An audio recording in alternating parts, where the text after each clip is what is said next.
Hey guys, I hope you enjoy this week's sermon. If you're interested in getting connected here more at the sanctuary, you can visit us at our website at tscwest.org, or you can check us out on YouTube, Instagram, Facebook, all of the things. I hope you enjoy this message. Well, good morning. We are continuing in our study this morning of suffering.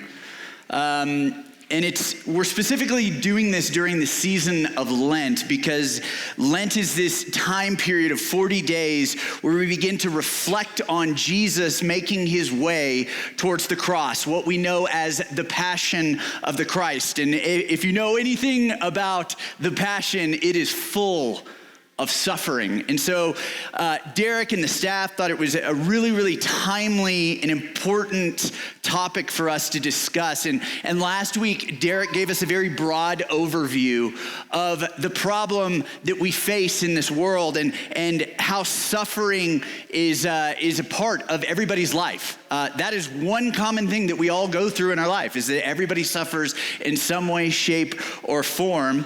And he was teaching about how we were meant to suffer well. But today we are probably going to look at, for me, what I believe is one of the biggest barriers to entry for anybody to become a Christian. And that question is if God is loving, if he is good, and his character is good, and he is full of love and abounding and steadfast, why is there so much evil and suffering in this world? Or maybe you've famously heard it said this way, and this will be up here on the screen. It goes like this: is God willing to prevent evil but not able? Then he is not omnipotent. Is he able but not willing? Then he is malevolent. Is he both able and willing? Then whence cometh evil? Is he neither able nor willing? Then why call him God? And that is known as the Epicurean paradox and is famously attributed to the Greek philosopher Epicurus. And it is, for me, a very fair and reasonable question. And we are never afraid of these hard questions here at the sanctuary. In fact, we like to engage in these topics because we want people to be well-rounded and well-informed in their faith journey to have answers to very difficult and complex questions like these. Now, when we were talking about suffering and the topics that we were going to address, I went to Derek and I begged him. I said, please let me take the problem of evil and suffering. Please let me take it. And if you're like, why? It's not because I wanted to stand up here and give you some heady knowledge or dismantle some arguments. It's because this was my biggest barrier to entry into becoming a Christian. It was the hardest thing that I had to face. It was why for years I said, forget you, God, you're cruel and unjust, if you even exist. It is a deeply personal question to me, and I hope for those of you that have asked this question as well today, you will find some answers in our teaching. Now, as I have exhaustively told everybody in this room, I'm a child of the 1980s and 90s, and for most of my life, I didn't really suffer. I had a lot of bullying when I was growing up, but I had a very good, TGIF, Family Matters, Full House kind of lifestyle. Like, it was good. My parents were awesome. If you're not catching that reference, if you're a boomer, that's Leave It to Beaver. You live the Leave It to Beaver lifestyle. If you're a Zoomer or Gen Z, that's the Disney Channel Hannah Montana lifestyle. So I grew up in a very safe, very comfort-filled environment. And I didn't really experience all that much suffering until I joined the military in 1999.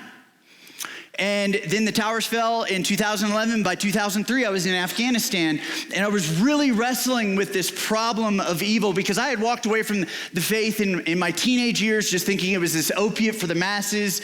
But I really began to struggle with this existential question of why are we here as human beings? And I remember the day that this happened. I was in the middle of my tour in Afghanistan, and we were pulling body bags of human remains of locals that had been murdered by the Taliban off this helicopter to return them to their families. And so here I am, I'm pulling these body bags off with my team, and I stop and I look at them, And I go, what do you think this all means? And they're like, body bags? I don't know, man. Like, what are you talking about? And so I clarified and I said, what do you think all this means? Like, life. Our purpose as a species.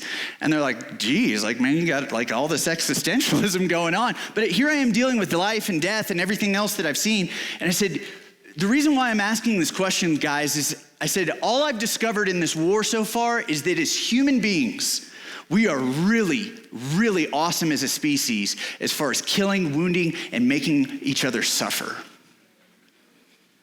That's what I had seen. And if you look at it objectively, it's true. We are all children of the Enlightenment, and we like to think that we're more enlightened than our predecessors, but it's not really true. We've just made more weapons to make it easier for us to kill each other. Like we like to look at the Dark Ages and the Middle Ages and go, oh, look at how barbaric they were. But I'll tell you this, they never had the capability to destroy the entire world, but we do. And we don't even know why we would do that. Nobody can give a good answer like, why did we build weapons that can destroy the world? We just don't have an answer for it. Is it hubris because we want to? And it seems that as we've progressed as a species, we've built atomic bombs, drones, stealth weaponry, internet trolls, economic instability. And we see suffering and evil, and we know that it's real. And so we go, where is God in the midst of all of this? And for me, the moment that evil and suffering became way too much for me, and I said, God is a cruel taskmaster, was I had just gotten back from Afghanistan. I was staying in a hotel, getting ready to go home, and my mom calls, and she's hysterical on the other end.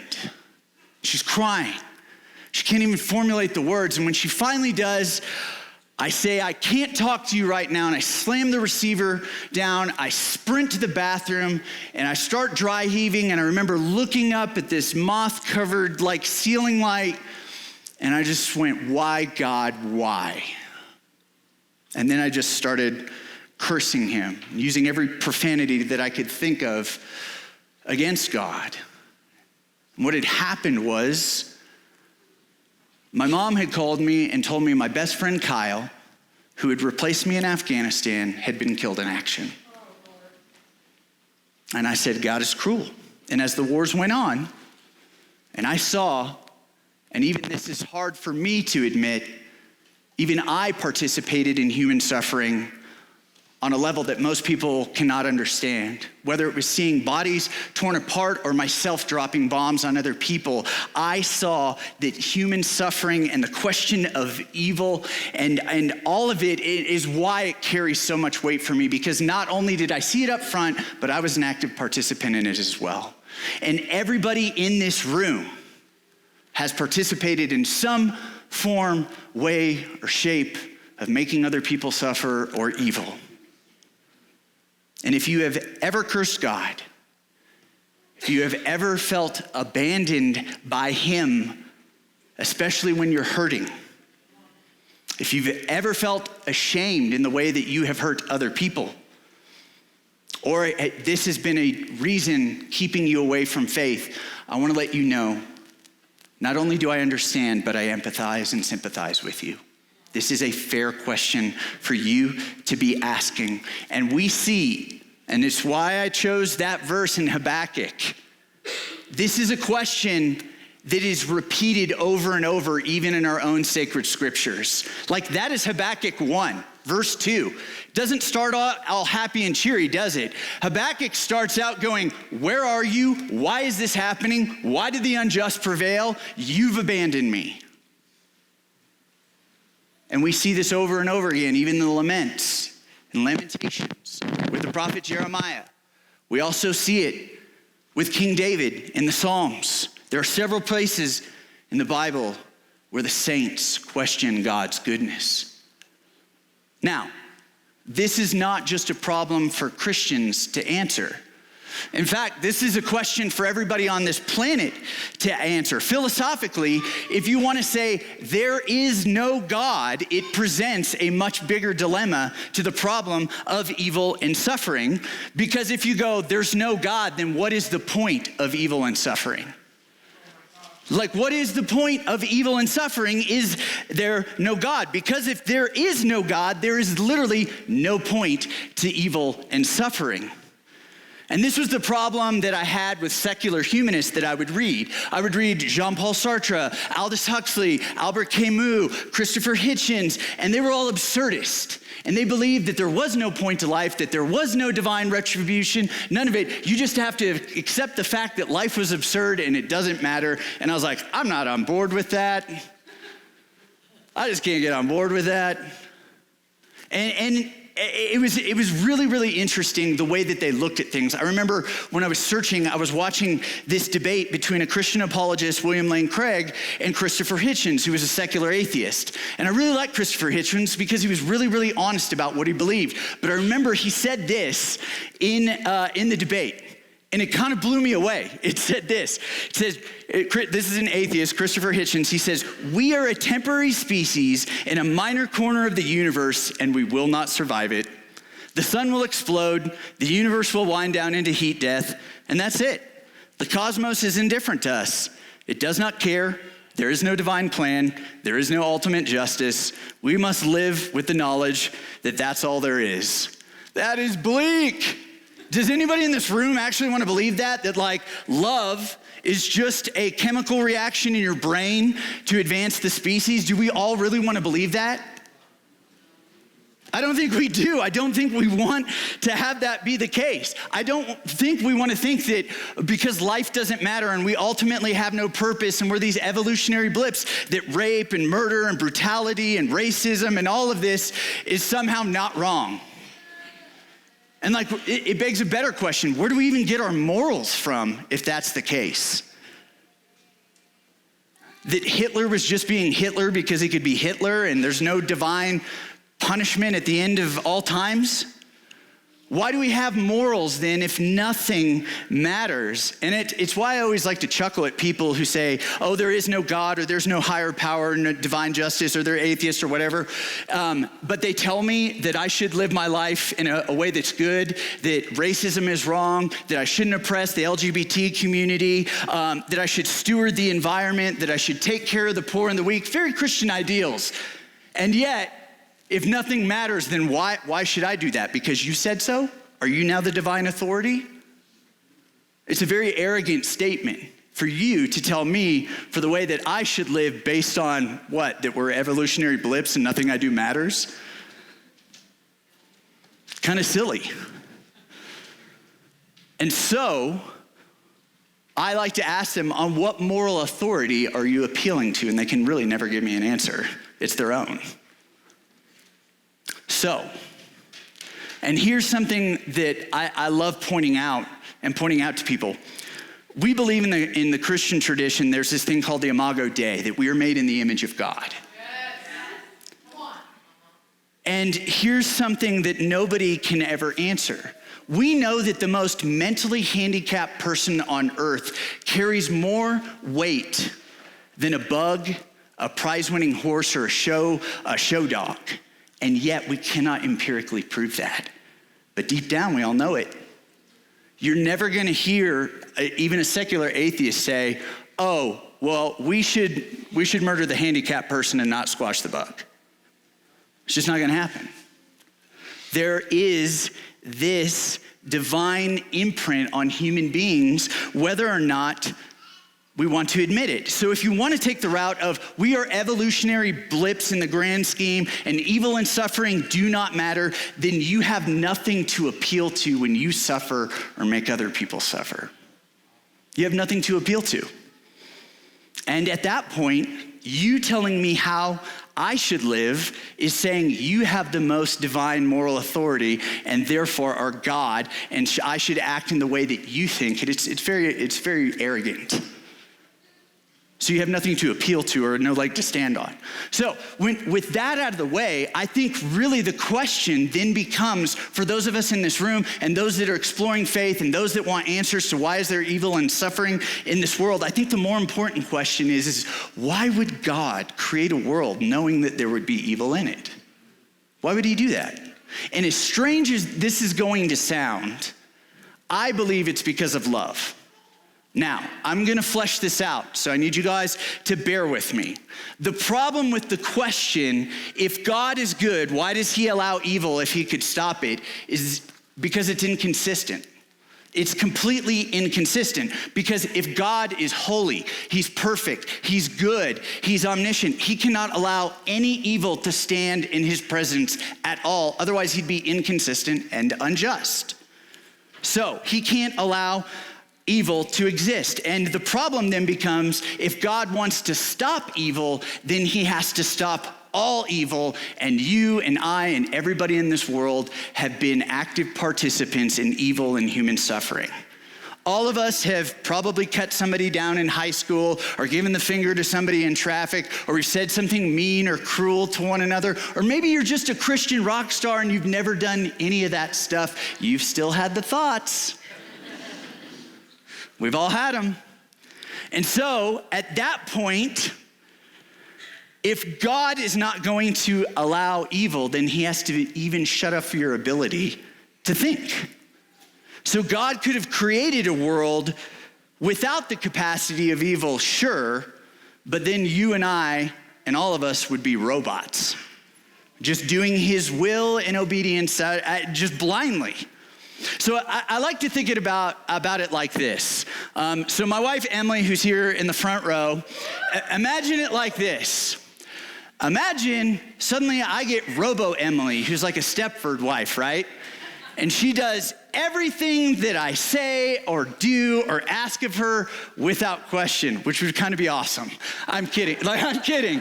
I'll pay for that later. I'm trying to release the tension on a heavy topic. But if this were the case, and my wife is just doing what I say out of blind obedience, does she actually love me, or is she just doing it for her programming? When what I really desire for her is companionship, and I would miss out on her being able to choose me freely. And you see, and this is going to be up here on the screen, love is only love when you have the ability to choose it. It cannot be forced on you. Love is only love when you have the ability to choose it. So instead, God makes us free-willed creatures so we can truly understand love. And with that comes much greater risks. Much greater risks. I had this concept first explained to me when I was struggling with the problem of evil and suffering. I had started attending a church in Austin, Texas, and I was meeting with the lead pastor there named John Burke. And they run a church that's very similar to Sanctuary. It's for the margins, but specifically a lot more for skeptics and seekers who are going, I don't know what I believe about God, or they've been involved in like witchcraft or just kind of new ageism. He wants to bring them into that fold and answer those questions for him. So I was an ideal kind of person attending the church. And so I meet with him at Panera Bread, and I'm just grilling him on all these questions, like why, how God and evil and suffering and whatnot. And so John and I meet at Panera Bread, and he explains that the reason that God desires loving relationship with us is because it requires a lot more relational risk. And I asked him to explain, like, well, what do you mean by that? Like, what do you, I'm not really tracking. Like, God, gives us the free will so that we can choose to love him, but it carries more risks. Like, explain that. And so he asked me, do you have any pets? And at the time, I had this giant, like, fat Russian blue cat named Casey. And if you know the book or the movie series, The Hunger Games, and the lead character's name was Katniss Everdeen, we nicknamed my cat the Fatness Neverleen. So we just could not get her weight under control. And she was sweet. She was awesome. But the reason I told John that was John hates cats. So I was like, I'm going to dig under his skin a little. So he rolls his eyes and he looks at me and he explained that he was like, Ben, you don't worry about whether your cat loves you or not, do you? And I was like, no, that would be weird. Like, you guys don't worry about your dogs loving you or your hamster or whatever, or your goldfish. Like, that'd be bizarre. It'd be like, dude, does my dog love me? I don't know. You don't get anxious at night thinking about that question. And so John explained, he was like, you pick up after Casey, you feed her, you clean her litter box, and she shows you some type of indifferent cat love. Probably true. And he said, but you're probably never worried about your cat stabbing you in the back. You guys in this room are not worried about your goldfish creating diabolical plans to destroy your life, or your dog doing it. They might scratch up some stuff, but they're not doing it on purpose. They're not doing it to deliberately just screw you over. They're just pets. However, intimacy with human beings allows for much deeper wounds. Much deeper wounds. And it allows for greater pain as well too.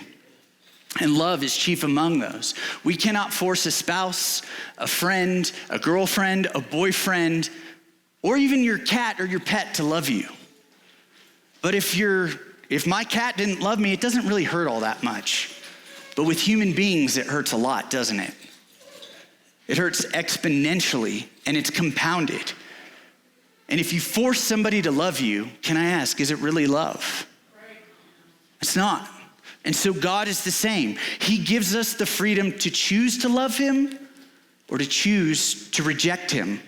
Otherwise, we'd just be robots doing his obedience out of blind will, and that's not really love, is it?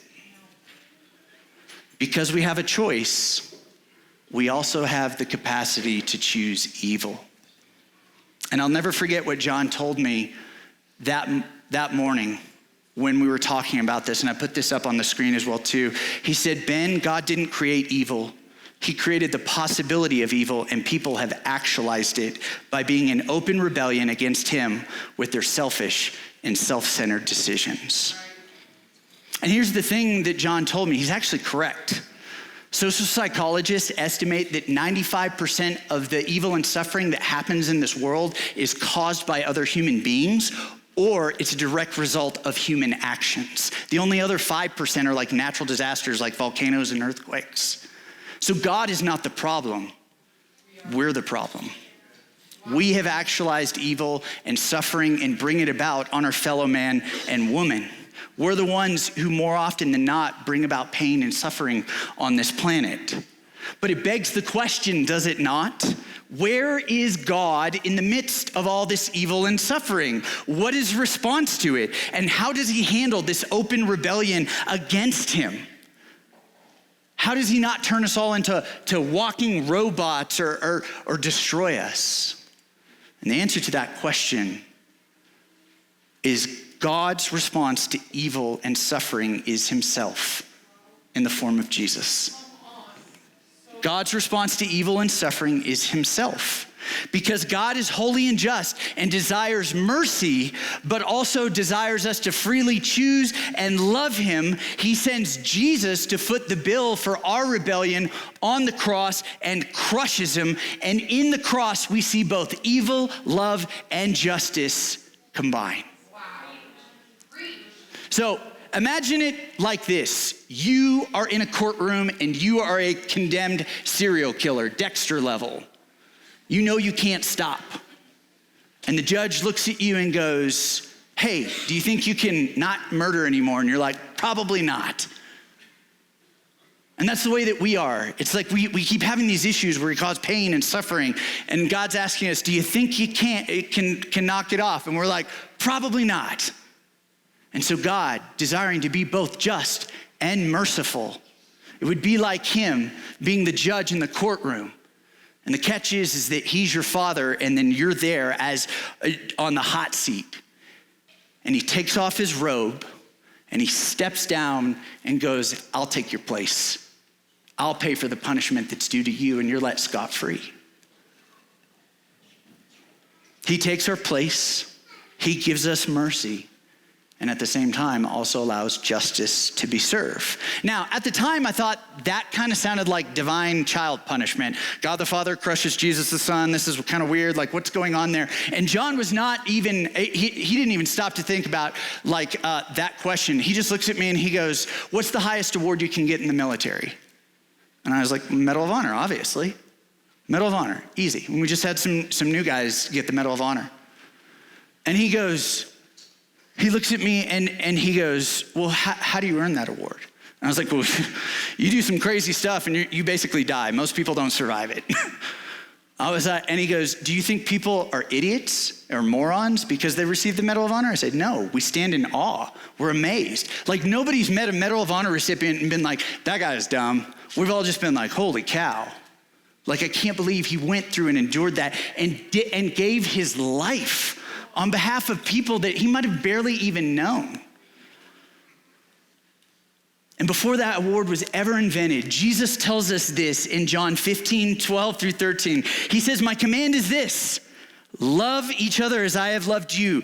Greater love have no man than this, that he should lay down his life for his friends. That he should lay down his life for his friends. And Jesus does live that verse out. So he's telling us, I want you to operate the same way that I operate and sacrifice and suffer on behalf of others to ease their suffering. In Christ, we see a God who is not immune to suffering, but he himself enters into the midst of suffering in a world. He didn't sit in heaven and say, well, this is just the way it is because I'm God. Instead, he comes down in the form of Jesus and suffers alongside his own creation. And if you look at every other major world religion out there, none of them do that. Right. In fact, Buddhists believe that suffering is an illusion. Feels pretty real to me. And then if you look at even their founder, Siddhartha, he was a prince who becomes a wandering ascetic, and then he dies achieving nirvana. That's a pretty good ending. Jesus dies there. If you look at Muhammad, he dies very wealthy, surrounded by many wives, and very prosperous. Good ending, Jesus. Right, come on. Hinduism's even weirder to a degree.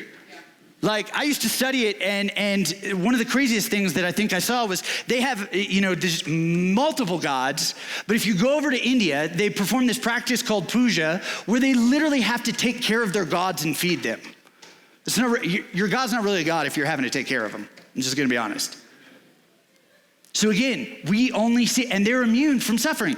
So once again, when we look to the cross, the only major world religion that sees a God who enters in the suffering of his creation and suffers along beside them.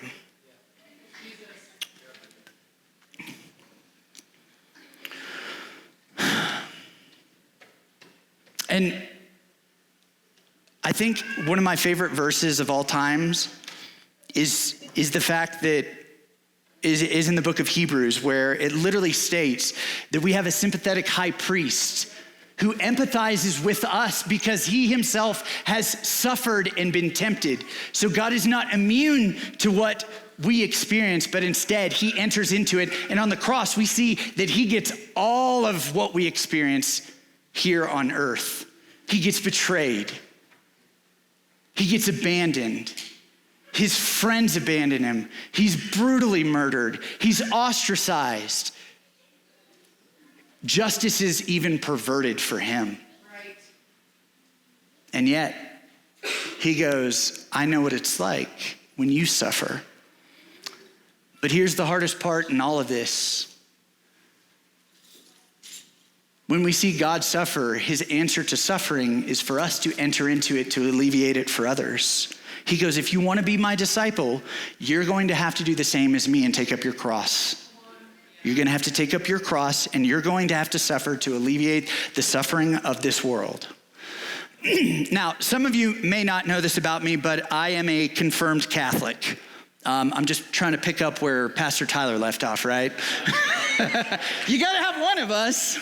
If you've ever seen the movie Blade or read the comic book, Blade is this like half human, half vampire who has like all the strengths and none of the weaknesses. And so I have several Catholic friends and nuns and priests that are like, hey man, like you hold all the sacraments and like, why don't you just go to mass? Like, why are you Protestant too? And I look at them and in the Blade comic books, they call him a daywalker because he has all the strengths and all the weaknesses. So I look at them and I go, because I like being a daywalker. I like all the strengths, none of the weaknesses. So that's a joke, but I like to, I bring that up because I have favorite saints. And I would encourage you to read the lives of the saints and the martyrs who have gone before us, either in the Protestant tradition or the Catholic tradition. But my favorite saint is Maximilian Kolbe. And many of you have probably never heard about this guy. He was a Polish priest during World War II. And he had a really interesting upbringing where, he was raised in a Catholic environment. And when he was a child, he had a vision, a dream of Mary, the mother of Jesus, visiting him. And in her hands, she had two crowns, one red one and one white one. And the white one symbolized the priesthood and staying celibate his entire life. And the red one symbolized martyrdom. And she asked him, which one do you want to choose? You know what he answered? Both. Oh my gosh. And at age 16, Maximilian Kolbe entered seminary and then eventually joined the priesthood. And so when World War II broke out, Kolbe, like in 1939, was arrested by the Gestapo because he was putting out anti-Nazi literature and how it was against the gospel. And he was also providing aid to Jewish refugees. So they arrest him, they send him to prison. He's there for 2 months. They let him out and he just goes right back to it. And so in 1941, they arrest him again and they send him to Auschwitz. Now, if you know anything about Auschwitz, it's the worst of the worst. It's just bad, super duper bad. And at Auschwitz, they beat him.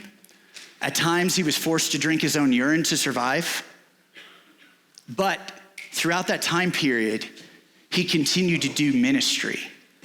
He would love the other people that were there. He would pray for them. And in fact, even though he was starving, he would share his meals with prisoners who needed it more. And he would continue to emulate the gospel, and his love and compassion were evident even in the most harshest conditions. And the most famous and heroic act of his life occurred in July 1941. A prisoner had escaped, and as the Nazis did, what they would do is they decided that we're going to take 10 men and starve them to death for this slight against us. And so they picked 10 men, and one of them, who was a Polish Catholic, immediately cried out, "My wife, my children," because they were in the camp as well too. And Maximilian Kolbe volunteered to take his place in the starvation bunker. An assistant janitor later testified that Kolbe led the prisoners in prayer and hymns and worship, even in the starvation bunker.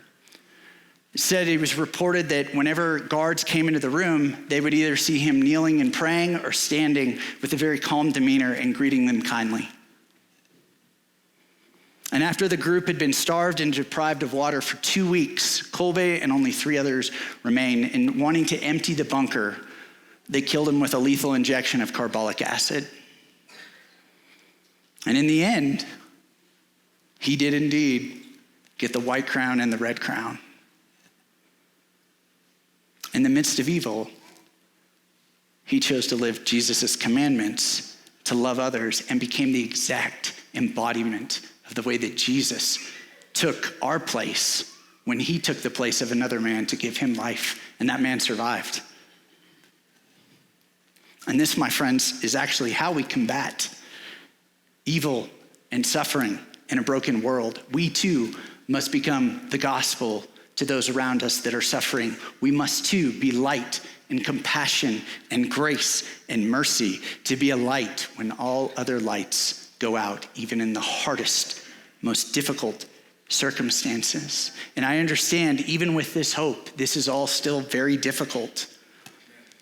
I still don't know or understand some of the suffering that I have been through in my own life, especially knowing that God could stop it. But I have come to this one realization as I have grown deeper in my relationship and walk with Christ, and it has been this. It's a question that God has asked me over and over again. Will you trust me? Will you trust me with your suffering?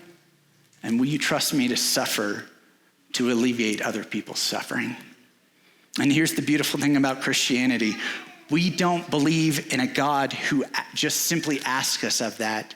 We have a God who emulates it.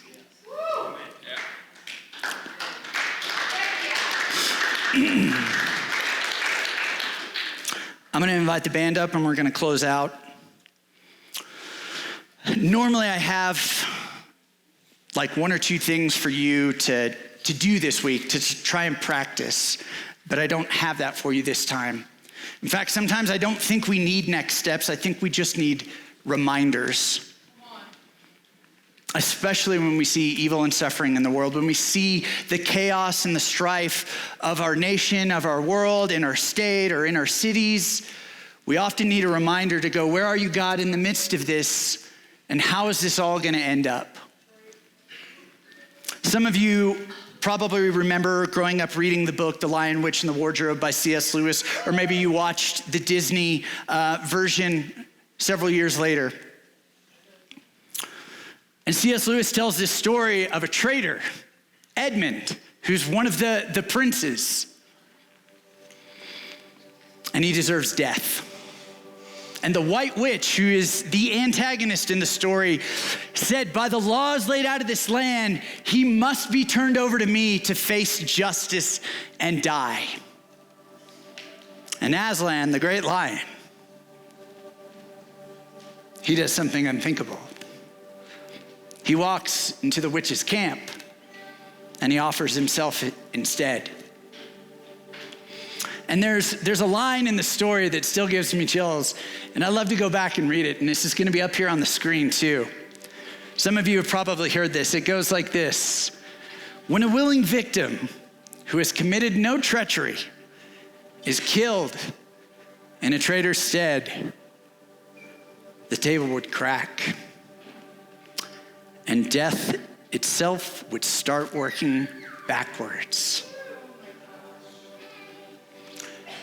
That is not just fantasy, that's the gospel. It's the gospel. That's what happened at Calvary when Jesus, an innocent who had committed no wrong, takes a traitor's stead, us. The stone cracked, the veil tore, death started working backwards. Evil didn't win. A Nazi concentration camp does not get the last word. Kolbe's story did. The evil and the suffering in this world does not get the last word. The death of the universe is not the final ending. Resurrection is. Resurrection is. And so when I think about my life, when I think about the suffering and the evil that I have been through, and when you guys do too, when I remember those times in Iraq, when I remember the times in Afghanistan and pulling body bags off of a helicopter, when I remember my best friend Kyle, when I wrestle with suffering I still don't understand, I don't get a philosophical answer. I get a lion, a crucified one. And I trust that because Jesus walked into death willingly, death itself is on borrowed time. And if death is working backwards, just like Lewis talks about, then so is suffering. Then so is evil. Then so is my pain. And so is yours. Let me pray.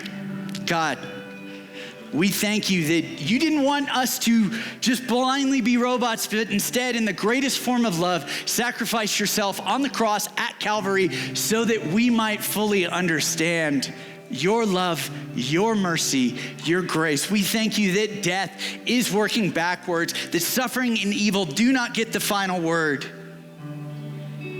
but that you have entered in, and you are now asking us to do the same.